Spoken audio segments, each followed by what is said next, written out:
Selamat malam umat Tuhan, Shalom. Puji Tuhan. Sungguh bersuka cita malam hari ini kita kembali ada di Cool Online bersama GPI Rayan 17. Mari saya mengajak Bapak Ibu Saudara untuk bangkit berdiri. Kita mau bernyanyi bagi Tuhan, kita mau bersuka cita atas kebaikan Tuhan di dalam hidup kita. Haleluya. Mari bertepuk tangan bersama-sama.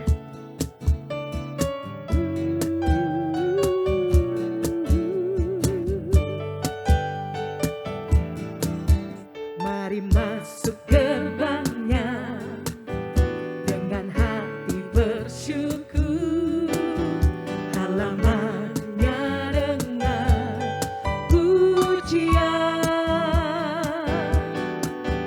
penuhi baitnya dengan nyanyian syukur, hadiratnya penuh sukacita. Mari masuk gerbangnya dengan nyanyian syukur, dengan hati bersyukur, halamannya dengan pujian, penuhi baitnya dengan nyanyian syukur, hadiratnya penuh sukacita. Sebab Tuhan Dia baik dan anugerahnya kekal selama-lamanya. Amin. Sebab Tuhan Dia baik dan anugerahnya kekal selama-lamanya. Amin. Mari bersama-sama menari bagi Tuhan. Mari masuk gerbangnya dengan hati bersyukur, halamannya dengan pujian, penuhi baitnya dengan nyanyian syukur, hadiratnya penuh sukacita. Sebab Tuhan Dia baik dan anugerahnya kekal selama-lamanya. Amin. Sebab Tuhan Dia baik dan anugerahnya kekal selama-lamanya. Mari lambaikan tanganmu Bapak Ibu Saudara bersama. Sebab Tuhan Dia baik dan anugerahnya kekal selama-lamanya. Amin. Sebab Tuhan Dia baik dan anugerahnya kekal selama-lamanya. For the Lord He is good. For the Lord He is good, and His mercies endureth forever and ever. Amen. For the Lord He is good, and His mercy endureth forever and ever. Amen. Forever and ever, forever and ever, forever and ever. Amen. Hallelujah. Forever, amen.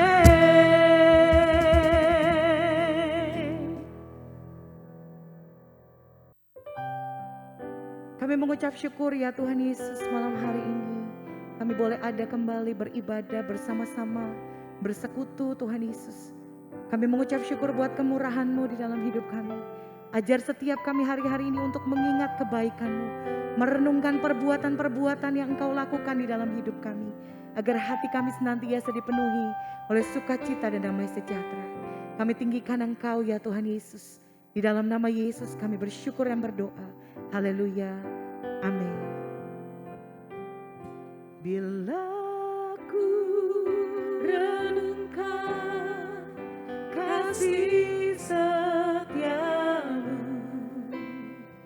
sungguhlah Engkau penolongku, dan dalam naungan tepat sayapmu,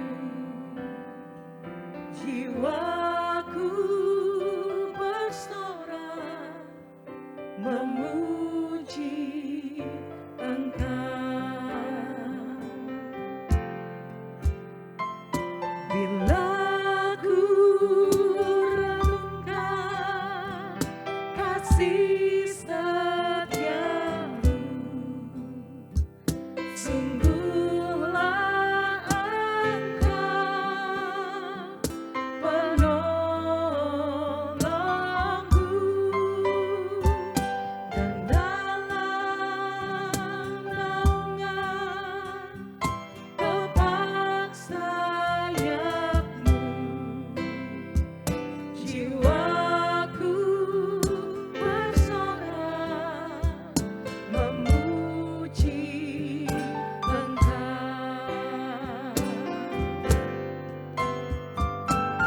Kasih setiamu lebih dari hidup, biar bibirku memegahkan Engkau seumur hidupku, kan memujimu. Tanganku gunaikan demi nama-Mu.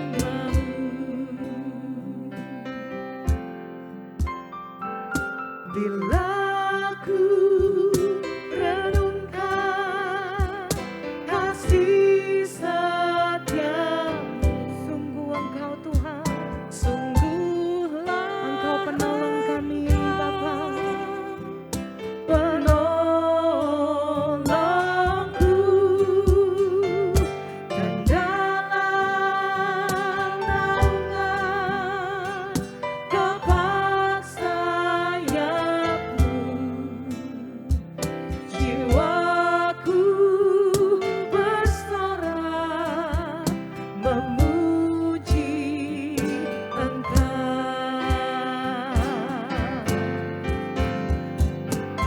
Kasih setiamu lebih dari hidup, biar bibirku memegahkan Engkau seumur hidupku, kan memujimu. Tanganku gunaikan demi nama-Mu, demi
tidak ada Allah lain yang mengasihi hidup kami seperti Engkau mengasihi kami ya Tuhan Yesus. Engkau senantiasa menarik kami untuk dekat dengan Engkau.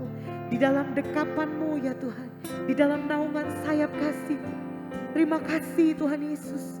Bapa yang setia, Bapa yang adil bagi setiap kami. Memelihara kami dengan sempurna ya Tuhan. Kami mengucap syukur Tuhan, terima kasih. Saat ini biar kiranya Engkau terus Tuhan mengisi kami dengan kebenaran firman-Mu. Agar jalan-jalan kami itu terang. Jalan-jalan kami lurus sesuai dengan apa yang Kau kehendaki di dalam hidup kami. Terima kasih Bapa. Kami bersyukur dan kami terima firman-Mu hanya di dalam nama Yesus. Mari umat Tuhan sama-sama kita katakan. Amin.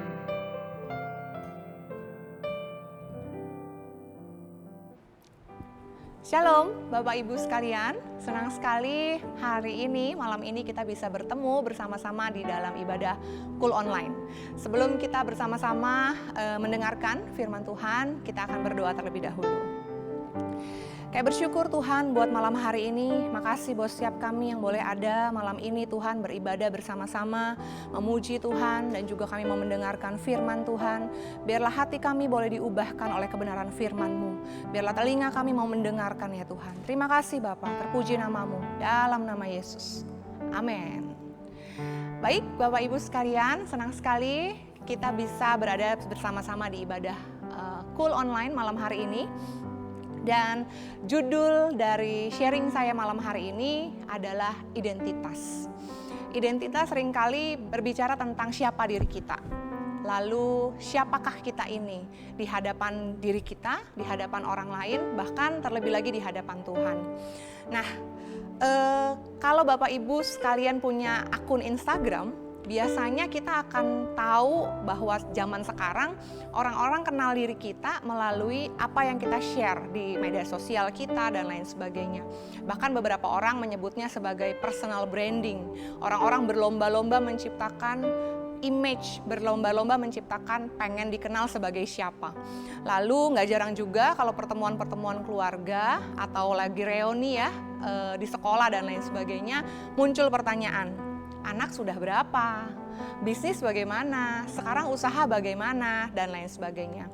Dan yang pasti orang-orang pengen dengar sesuatu yang baik, sesuatu yang menyenangkan, sesuatu yang mungkin berhasil dan lain sebagainya. Oleh sebab itu semua orang berlomba-lomba menciptakan kesuksesan, berlomba-lomba menciptakan keberhasilan. Bahkan kita juga dituntut punya gambaran masa depan kita yang baik dan gilang gemilang. 5 tahun lagi nanti, 10 tahun lagi nanti kita mau seperti apa.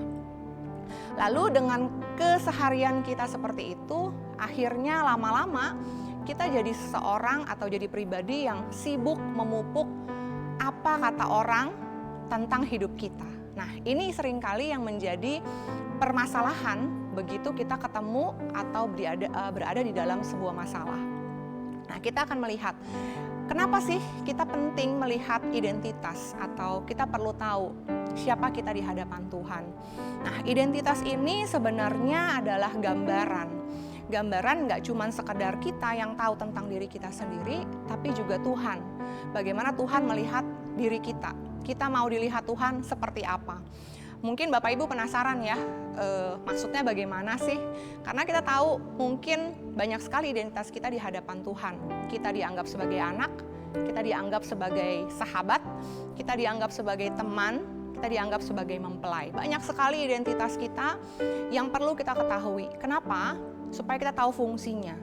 Waktu kita tahu fungsinya, kita semakin lama, semakin hari akan ngerti buat apa kita diciptakan, untuk apa kita diciptakan, bagaimana kita mengisi hari-hari kita. Kita akan pelan-pelan belajar dan sharing sama-sama ya Bapak Ibu. Saya juga masih belajar tentang hari ini yang saya sharingkan, karena ini juga cukup memberkati hidup saya.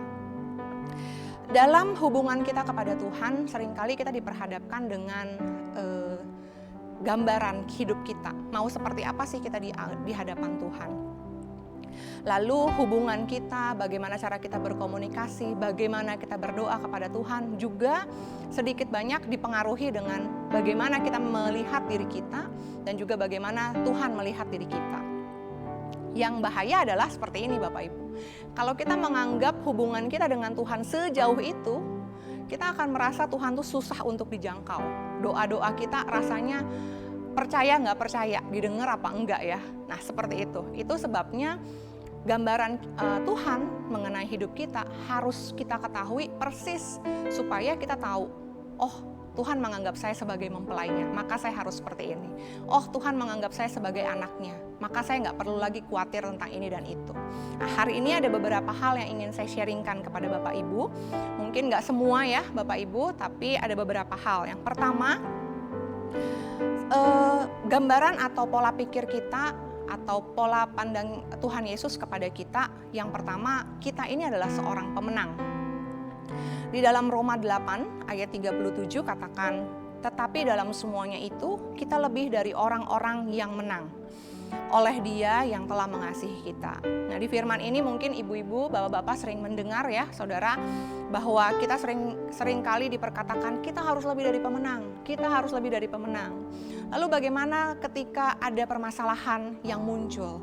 Lalu bagaimana ketika sehari-hari kita diperhadapkan dengan kekalahan? Atau diperhadapkan dengan kemalangan dan lain sebagainya. Apakah kita masih tetap mempercayai bahwa kita punya mental sebagai pemenang, bahkan lebih dari pemenang? Nah, kita seringkali diperhadapkan dengan cerita-cerita di sekitar kita, orang itu akhirnya menyerah, orang itu akhirnya kalah dengan tekanan dari keluarga, akhirnya menyerah dengan tekanan dari pekerjaan, menyerah dengan tekanan dari pelayanan dan lain sebagainya.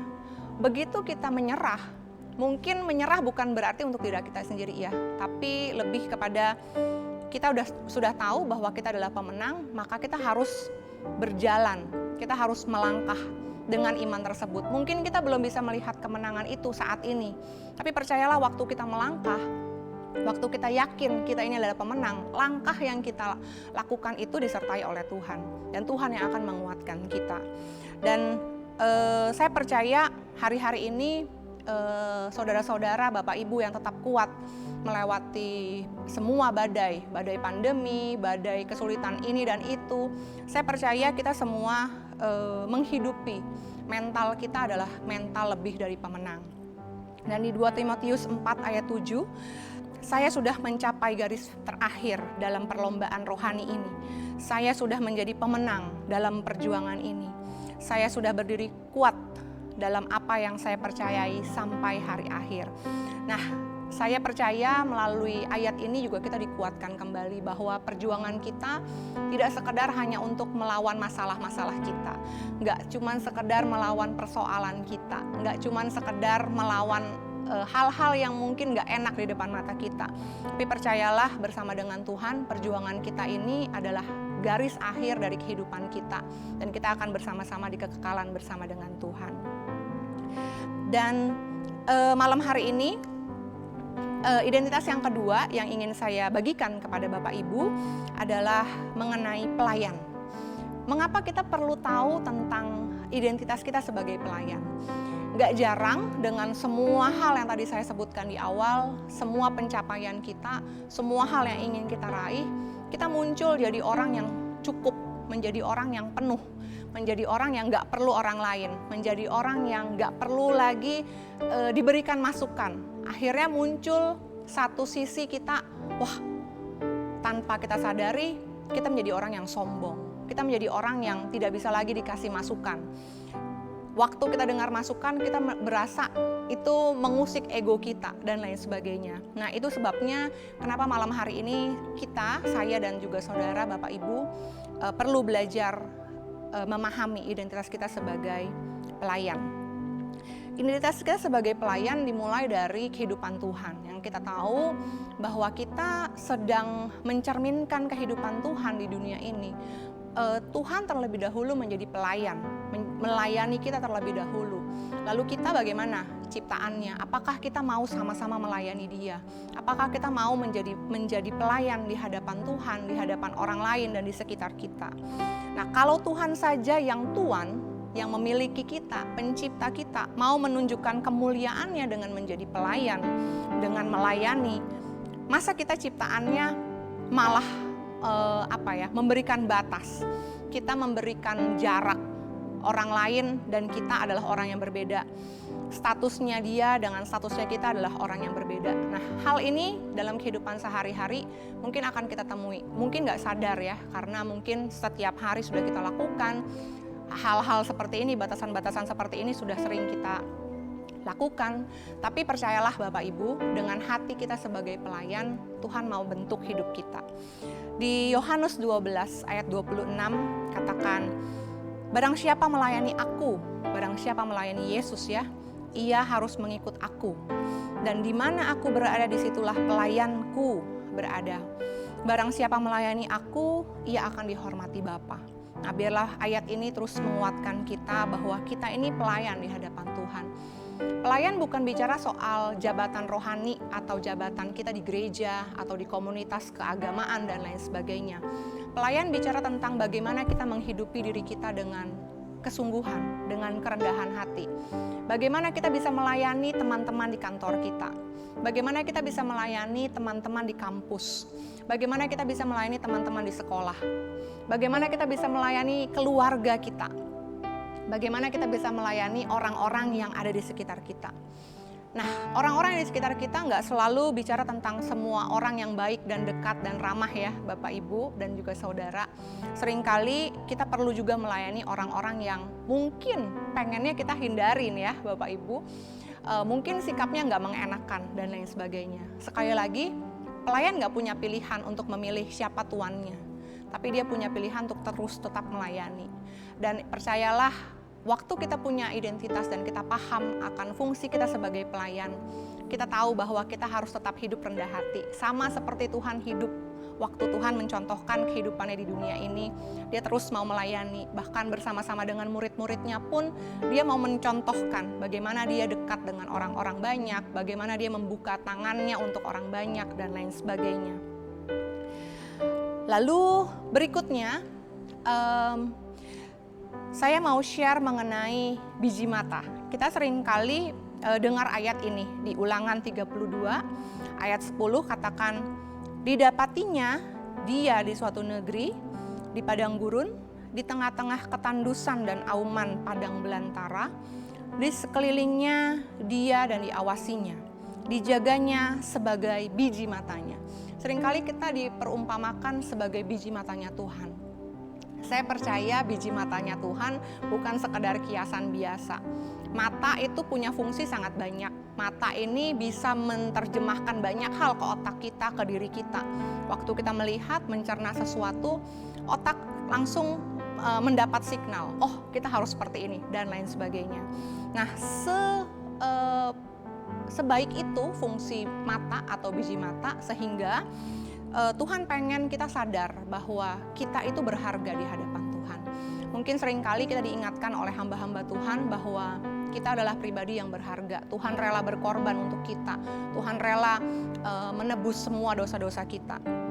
Tapi hari ini biarlah kita bersama-sama mengerti dan juga mengetahui bahwa dengan keberadaan kita, kita paham bahwa kita berharga, maka tidak ada lagi label dari orang-orang sekitar, nggak ada lagi tuntutan atau tekanan dari orang-orang sekitar yang mengharuskan kita menjadi pribadi yang A, pribadi yang B, pribadi yang C. Biarlah waktu kita berharga di hadapan Tuhan, ya seperti itulah kita di hadapan Tuhan. Bukan dengan apa yang kita pakai, bukan dengan apa yang kita punya, bukan dengan kepintaran kita, bukan dengan pengalaman kita, kehebatan kita. Tapi biarlah kita berharga karena Tuhan menebus kita sebagai pribadi yang berharga. Nah, seringkali keberhargaan juga identik dengan sesuatu yang sudah kita miliki. Orang berharga ketika dia dilihat, oh anak ini sudah pinter, juara. Dia berharga karena dilihat dari piala-piala yang dia dapatkan, lomba-lomba yang dia berhasil menangkan. Lalu baru dianggap sebagai orang yang berharga. Lalu seorang wanita akan dianggap berharga kalau berhasil punya suami yang mapan, yang tampan. Begitu juga sebaliknya, seorang anak laki-laki akan dianggap sebagai sesuatu yang berharga kalau punya istri yang cantik, yang pintar, bisa mengurus anak dan lain sebagainya. Ibu-ibu akan dianggap berharga ketika ibu-ibu punya anak-anak yang pintar, anak-anaknya punya masa depan yang cerah. Lalu nenek-nenek, opa-opa, oma-oma akan dianggap berharga kalau cucunya sudah kuliah jauh mungkin ya, kuliahnya pintar atau berhasil, punya usaha yang maju dan lain sebagainya. Akhirnya keberhargaan bicara tentang apa yang kita raih di dalam dunia ini. Waktu kita sampai di titik itu, kita akan melihat sesudah semuanya itu berakhir, kita cuma terlalu banyak menghabiskan waktu untuk mengejar apa yang dunia ini katakan tentang keberhargaan. Kita lupa bahwa tanpa embel-embel hal tersebut, kita juga berharga di hadapan Tuhan. Tuhan mencintai kita, menghargai kita persis seperti waktu kita diciptakan. Tuhan menghargai kita dan juga kita berharga di matanya persis seperti yang Tuhan inginkan dan Tuhan ciptakan kita dengan tujuan yang mulia. Nah, saya mau sedikit kesaksian Bapak Ibu sekalian mengenai keberhargaan. 12 tahun yang lalu Tuhan percayakan saya memulai rumah tangga saya bersama dengan suami saya. Dari nggak punya apa-apa, kami merintis pernikahan kami, bahkan memulai pernikahan kami dengan biaya kami sendiri. Bukan untuk sombong-sombongan, tapi saat itu ya begitulah keberadaannya. Lalu singkat cerita beberapa bulan kemudian saya mengandung. Semua orang pasti mengidam-idamkan, semua orang juga pasti menginginkan hal tersebut sesudah menikah ya punya anak. Itu kan sepertinya runtutan yang harus dilakukan atau begitulah seharusnya. Lalu Tuhan izinkan saya melewati keguguran waktu kehamilan saya yang pertama. Di usia saya yang dulu 24 tahun mengalami keguguran, saya pikir ini cuma kesalahpahaman atau kesalahan saya semata dan lain sebagainya, atau ya sudah bukan rezeki, bukan berkat dan lain sebagainya. Akhirnya singkat cerita saya hamil kembali, hamilan saya yang kedua dan gagal kembali. Saya mengalami keguguran yang kedua. Di kehamilan dan keguguran saya yang kedua tersebut, label saya atau keberhargaan saya mulai terkoyak. Saya mulai mempertanyakan diri saya, apakah saya cukup berharga? Apakah dengan anak ini saya bisa menunjukkan keberhargaan saya? Akhirnya mulai dari kehamilan saya yang kedua, saya sibuk mencari tahu kenapa saya gagal, kenapa saya bisa keguguran, saya sakit apa, saya tes ini dan tes itu. Untuk mencari tahu dan juga untuk membuktikan bahwa saya cukup berharga, bahwa saya bisa hamil. Dan saya dulu berpikir dengan saya hamil saya bisa berharga. Nah, waktu saya menyiapkan khotbah ini juga cukup menegur saya. Lama ya Bapak Ibu, kalau prosesnya Tuhan ingin ajarkan kita nggak cuma setahun 2 tahun. Ini tahun ke-12 saya mengalami itu, saya baru sadar. Kenapa ya dulu saya sampai sebegitu terpuruknya, saya sampai merengek-rengek dan nangis untuk sebuah keberhargaan yang dianggap oleh orang-orang. Singkat cerita, saya mengalami kegagalan kehamilan 3 kali sebelum saya akhirnya Tuhan percayakan untuk hamil kembali di hamil saya yang keempat. Lalu anak saya saat ini sudah berusia 8 tahun, puji Tuhan sehat, pintar, dan itu adalah kehamilan saya yang keempat. Begitu saya melahirkan anak tersebut, tiba-tiba muncul keberhargaan itu. Dan saya tahu itu sebenarnya keberhargaan yang semu ya, cuman keberhargaan seolah-olah melengkapi keluarga saya. Tapi sebenarnya bukan itu yang Tuhan pengen saya alami atau yang pengen saya ketahui dan saya sadari. Nggak sampai di situ Bapak Ibu, saya mengalami kegagalan kehamilan lagi yang berikutnya, sampai 2 kali lagi saya mengalami kegagalan dalam kehamilan. Lagi-lagi Tuhan seolah-olah memberikan saya gambaran bahwa keberhargaan bukan tentang saya bisa hamil atau enggak, saya bisa melahirkan anak atau tidak. Keberhargaan adalah tentang diri saya. Dan puji Tuhan, Tuhan izinkan saya saat ini hamil kembali. Ini adalah hamil saya yang ke-8. Puji Tuhan, Tuhan berikan kekuatan, kesehatan, dan saya berdoa mudah-mudahan sampai nanti di harinya, di kehamilan saya usia yang ke-9 bulan, saya bisa melahirkan dengan normal untuk kemuliaan nama Tuhan. Dan Bapak Ibu, Saya saksikan ini bukan sesuatu hal yang mudah. Ini sesuatu yang nggak pernah saya share sebenarnya ke orang lain, karena dulu saya cuma menganggap ini sebagai kegagalan. Tapi hari ini bersama dengan Bapak Ibu Saudara, saya yakin ada sesuatu yang Tuhan pengen sampaikan lewat kebenaran firman Tuhan hari ini, lewat identitas, bahwa bukan dengan apa yang kita miliki, bukan apa yang kita alami, akhirnya kita bisa menjadi orang yang berharga atau membuktikan ke dunia ini bahwa kita cukup berharga. Kita cukup berharga untuk dilihat, kita cukup berharga untuk dikasihi, kita cukup berharga untuk disayangi dan sebagainya. Kita berharga persis seperti apa yang Tuhan inginkan lewat hidup kita. Dan biarlah malam hari ini sama-sama kita belajar memahami siapa kita di hadapan Tuhan. Dan dengan begitu kita bisa mengerjakan kehidupan kita, kita bisa melakukan hal-hal yang Tuhan kehendaki, menggenapi rencana Tuhan. Dan juga sampai nanti di masa kekekalan Tuhan akan melihat kita sebagai pribadi yang utuh, pribadi yang memiliki tujuan dalam hidupnya. Dan saya percaya apa yang kita lakukan hari-hari ini di dunia ini sesuai dengan fungsi kita, apapun itu, biarlah kita bisa menjadi berkat buat banyak orang. Melalui identitas kita sebagai pemenang, kita nggak mudah menyerah dalam kehidupan kita, nggak mudah menyerah dalam iman kita mengikuti Yesus. Dan identitas kita sebagai pelayan menjadikan kita orang yang rendah hati di hadapan Tuhan, mau dibentuk, mau diproses, mau melewati semua ujian atau hal-hal yang Tuhan izinkan dalam hidup kita. Dan yang terakhir, kita berharga bukan dengan apa yang orang labelkan atas hidup kita, tapi kita berharga itu karena Tuhan mengasihi kita dan kita berharga di hadapan Dia. Malam hari ini itu yang bisa saya sharingkan kepada Bapak Ibu sekalian. Doa saya semoga Bapak Ibu yang hari-hari ini masih mempertanyakan identitas kita di hadapan Tuhan bisa mendapatkan sesuatu, diingatkan Tuhan, dibukakan oleh Tuhan. Apa sih yang selama ini Tuhan inginkan lewat hidup kita? Biar nama Tuhan sendiri yang dipermuliakan lewat kehidupan kita. Mari kita berdoa, Bapak Ibu. Tuhan, hamba-Mu telah selesai menyampaikan isi hati-Mu, Tuhan, menyampaikan firman-Mu. Ayo berdoa, Tuhan, materaikan firman-Mu dalam hidup kami, dalam hati kami. Kami berdoa, Tuhan, biarlah kami berharga di hadapan-Mu persis seperti apa yang Tuhan inginkan kami, Tuhan.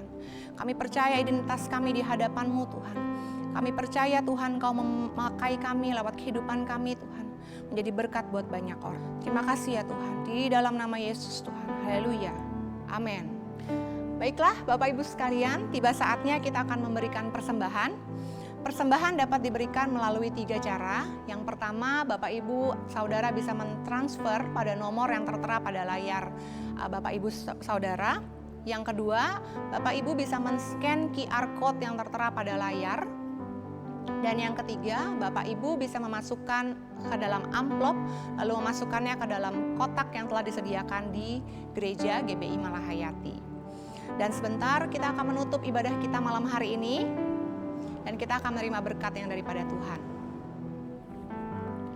Kami bersyukur Tuhan buat malam hari ini. Terima kasih buat hari yang baik yang Tuhan berikan buat setiap kami. Kami percaya Engkau menuntun kehidupan kami.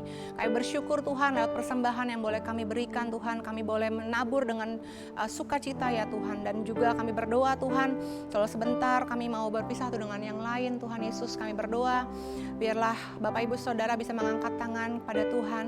Kami berdoa Tuhan biarlah Engkau sendiri Allah yang menyertai kemanapun kami pergi Tuhan. Biar Roh Kudus Tuhan menyertai kami sampai Maranatha Tuhan Yesus datang kedua kalinya, menjemput setiap kami di awan-awan yang permai, bahkan sampai selama-lamanya. Di dalam nama Tuhan Yesus, haleluya, amin.